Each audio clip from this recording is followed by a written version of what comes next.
can't see it, but it does indicate case status as warrant, citation issued. Now, I don't have the information either. Do you have the possible dim summary? I do have a dim summary, yes. Okay. All right, Mr. Vence, sir, you are here because of a warrant that was issued for your arrest. The warrant charges you with the felony offense of tampering with evidence. Now we're going to hear from the Assistant District Attorney the information that was contained within that warrant. Your Honor, officers indicate that on May the 4th, that they were assigned to investigate the case of a missing, possibly kidnapped 4-year-old child, complainant Maleah Davis. In the course of conducting that investigation, officers conducted a recorded interview with the defendant, Derion Vence, in which he stated that on Friday, May the 3rd, that he had left his apartment with the 4-year-old, his 2-year-old son, and that the three of them had gotten into his girlfriend's silver Nissan Altima, and that at some point while he was driving with the two children that he pulled over to check on the tire of the vehicle after he hit a bump when another vehicle pulled up behind him, and he stated that he was kidnapped by a group of Hispanic males in that truck, received a blow to his head, and said that he didn't see the car that he was driving again, and that he said that he passed out and woke up on the following evening at an unknown location on Highway 6 near Sugar Land, only with his 2-year-old son with him. He said he eventually got a ride from an unknown female to Methodist Sugar Land Hospital, and that's where he made the outcry that the 4-year-old daughter was missing. He said that police said that the defendant told them that there should not be any blood in his apartment.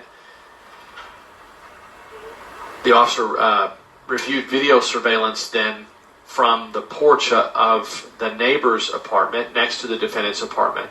And the footage showed that at 1:40 p.m. on Friday, May the 3rd, that they recognized the defendant carrying out from the apartment, outside the apartment, from inside to outside, a large blue laundry basket with a large black trash bag inside. The defendant is seen to walk out of the camera's view and then return about 3 minutes later without the basket. He's then observed walking out of the apartment with cleaning supplies, including bleach. They did not view the complainant ever leaving the apartment. They did see the defendant leave later with only his 2-year-old son from the apartment.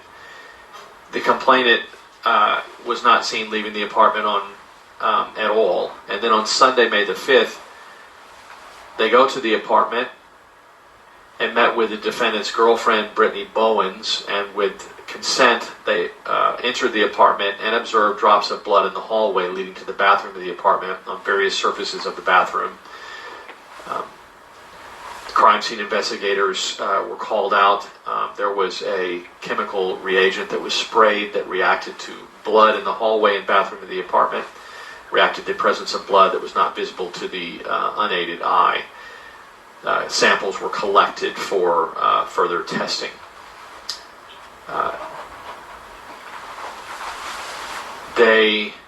On Friday, May the 10th, the silver Nissan Altima driven by the defendant was processed for evidence. There was a blue laundry basket, similar in appearance to the blue laundry basket that he's observed on the video surveillance carrying out of the apartment on the night of the 3rd. There were canine dogs that were trained to sniff the scent of a cadaver that walked around the vehicle and other vehicles in the parking lot, and both of the dogs reacted to the trunk of the silver Nissan that the defendant had driven and that the blue laundry basket was recovered from, indicating that the dogs were responding to the scent of decomposition, human decomposition in the vehicle. So at this point, a warrant was obtained for tampering with a corpse, a human corpse.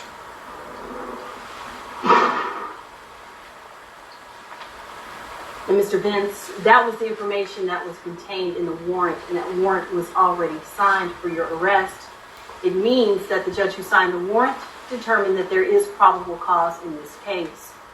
Your case is now assigned to the 180th District Court. The judge of your court is Deshaun Jones. Mr. Vence, are you planning to request that a court-appointed lawyer represent you in this case?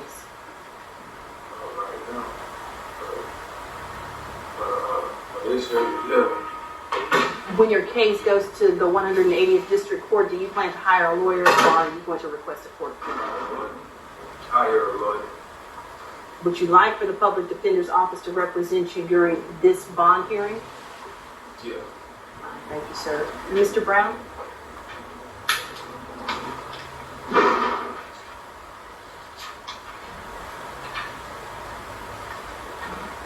Yeah, Mr. Vence has been working at least for about the last 6 months in the warehouse. It seems that he generally keeps consistent employment. He has a little bit of college education from HCC. He does have a means of transportation to get to and from on-court proceedings. He's been in the Houston area for most of his life, absent maybe 7 years. Looking at the schedule, Judge, I believe this is his first arrest. Looking at the schedule, I was supposed that he would be between below risk and average risk. And Judge, I'm asking for a $5,000 bond and will defer all considerations here up to the court. All right. Thank you, Mr. Brown. Mr. Staten? Given the fact that there's clearly a continued investigation into a very serious crime involving the death of that 4-year-old, and that the defendant, at least in this particular instance, is connected with the death, and there's evidence of deception on the part of the defendant with regard to information that he gave the police in a recorded statement. State's asking for a $500,000 bond, Your Honor.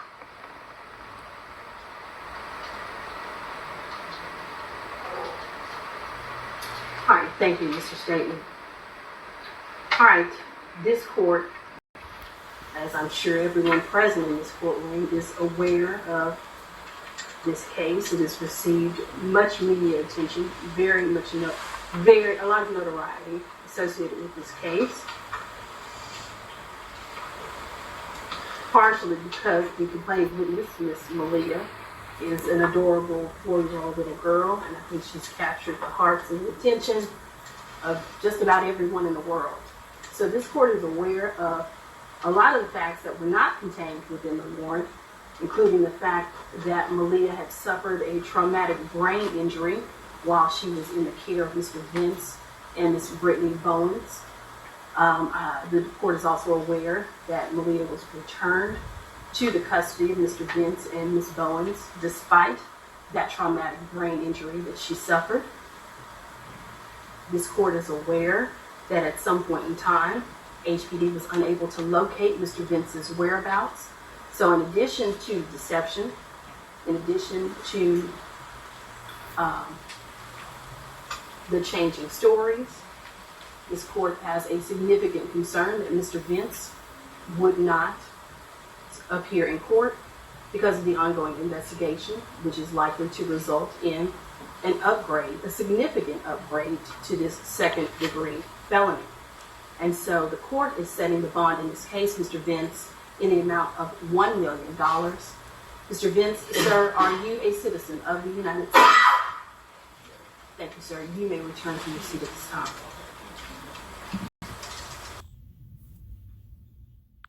Look at the concoction of the story that he gave that was so extreme and absurd and insulting to our Latino brothers and sisters, because he blamed it on some Hispanic men kidnapping Maleah because he thought in that area is predominantly Hispanic and he could get away with that lie. So he even tried to make it a race issue, lying on Hispanics, when this man is the perpetrator of the crime himself. That touched a lot of people. This beautiful young angel, that baby had a right to life.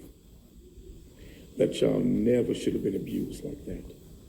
And Brittany needs a lot of therapy and counseling because she herself, as a child, was the victim of the same type of abuse. And even in foster care, she was the victim of the same type of abuse all over again.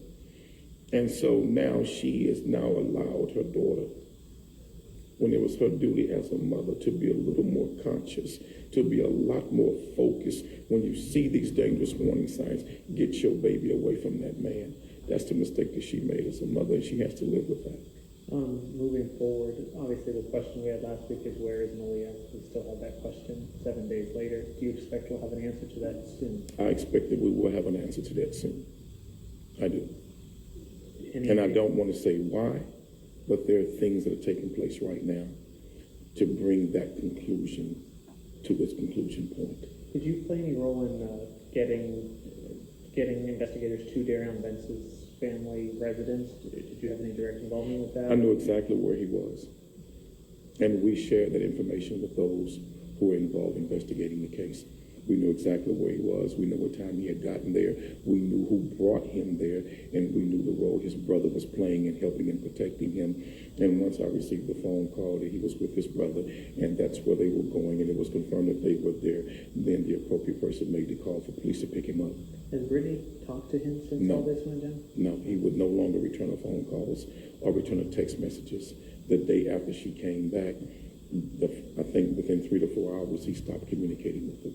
And 2 more questions. Any indication as to who sold him the gas can, or was it a family member that assisted him? And the second question, the lie was that he walked to the hospital. We now know someone drove him there. He showed up in a vehicle. Do we know who assisted him? Did he get assistance? All of that is being uncovered right now.